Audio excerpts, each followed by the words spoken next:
நான்காவது அதிகாரம் 8வது வசனம். சங்கீதம் 4:8. சமாதானத்தோடே படுத்துக்கொண்டு நித்திரை செய்வேன்.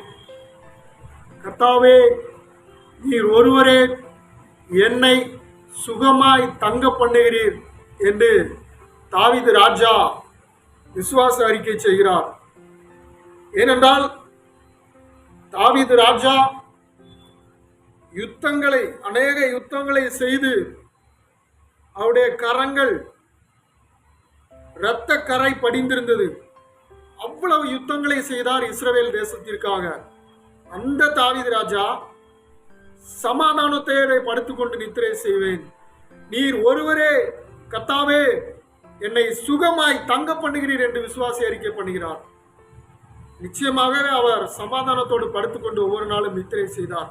ஏனென்றால் கர்த்தர் என் மேய்ப்பராய் இருக்கிறார், நான் தாழ்ச்சி அடையேன் என்றவர் ஒரு சமாதான வாழ்க்கையை வாழ்ந்து கொண்டிருந்தார். அவ்வளவு யுத்தங்கள் இன்றைக்கும் இஸ்ரவேல் தேசத்திலே வாழ்கின்ற மக்களை பார்த்தீர்களே ஆனால் மிகவும் ஆச்சரியமாயிருக்கும். அவருடைய வாழ்க்கை ஒவ்வொரு நாளும் போராட்டங்கள், ஒவ்வொரு நாளும் யுத்தங்கள், ஒவ்வொரு நாளும் பயங்கள், மரண பயங்கள். ஆனாலும் அவர்கள் தங்களுடைய நாட்டின் மீது உள்ள தேசபக்தியினால் அங்கே வாழ்ந்து கொண்டிருக்கிறார்கள். தாவீது ராஜாவும் சமாதானத்தோட நித்திரை பண்ணுவேன். கர்த்தர், நீர் ஒருவரே என்னை சமாதானமாய் தங்க பண்ணுகிறீர், நீர் ஒருவரே என்னை சமாதானமாய் இருக்க செய்கிறீர் என்று அவர் விசுவாசத்தோடு அவர் அறிக்கை பண்ணுகிறார்.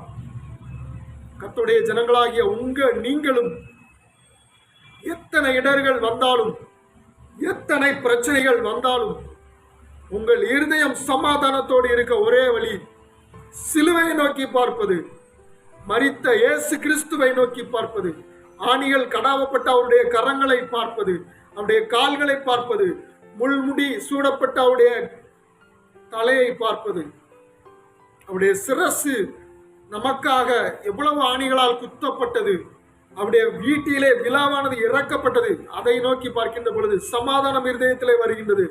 கடன் பிரச்சனையா, கண்ணீரா, கவலையா, வியாதியா, சாபமா, உண்மையா, இயேசுவை நோக்கி பாருங்கள். அப்பொழுது சமாதானத்தோடு நித்திரை பண்ணி நாம் தூங்க முடியும். பவுலும் சீலாவும் கட்டப்பட்டிருந்த பொழுது 2 சங்கிலிகளை கொண்டு பவுலையும் சீலாவையும் கட்டி போட்டியிருந்தார்கள். கிறிஸ்துவின் சுவிசேஷ நிமித்தம் அவர்கள் அடிக்கப்பட்டார்கள். ரத்தம் ஒழுகிக் கொண்டிருந்தது. ஆனால் அவர்கள் கர்த்தரை துதித்து அவர்கள் பாடினார்கள், கர்த்தரை மகிமைப்படுத்தினார்கள். சமாதானத்தோட கூட அவர்கள் வாழ்ந்தார்கள். சமாதானத்தோட அந்த கட்டுகளை உடைத்து சிறைச்சாலையிலிருந்து வெளியே வந்தார்கள். அதை போல நீங்களும் கட்டுகளை உடைத்து சமாதானத்தோட நித்திரை பண்ண